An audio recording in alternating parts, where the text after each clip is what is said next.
Naramdaman nyo na po ba na parang pagod ka na na pagiging mabait, mabuting tao? Ikaw yung nagpapakita ng kabaitan, parang walang bumabalik sa'yo. Ikaw yung honest sa trabaho ni Koponban, hindi ka nag-uuwi. Pero yung mga mandaraya, mga kaopisina mo, sila pa yung maasenso, napopromote. Ikaw isang politiko na ginagawa yung tama.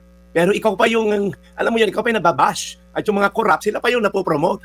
Ikaw yung nagmamahal, pero minsan ikaw pa rin yung nasasaktan. Let's be honest, yung pagiging mabait, mabuti, nakakapagod po. No? At some point, parang may bumubulong sa'yo o binubulong mo sa Diyos. Lord, may say-say pa ba lahat to?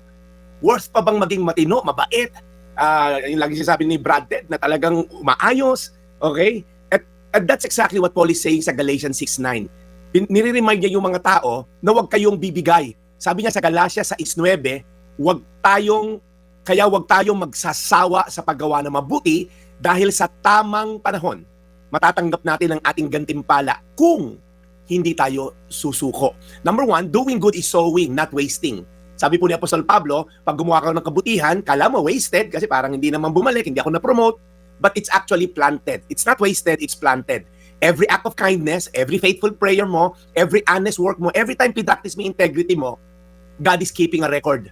Para magsasakayan, hindi mo nakikita sa una yung binhi. Pero alam mo, bawat butil, bawat pagod, may potential yan sa ilalim ng lupa na nagtitake root yan eventually, aani ka. Pangalawa, delay is not God's denials.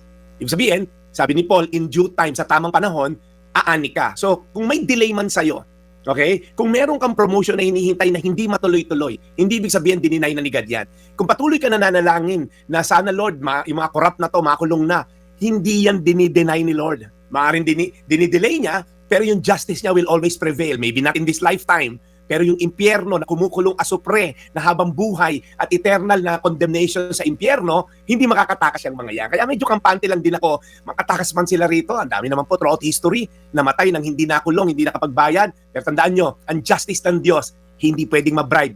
Walang corrupt na hustisya sa Diyos. At ang huli po, perseverance always pays off. Sabi ni Paul, kung hindi tayo bibigay, if we do not give up. Marami pong mga mananampalataya, hindi naman nagkulang sa kabutihan, nagkulang lang sa pagtitiis. Okay?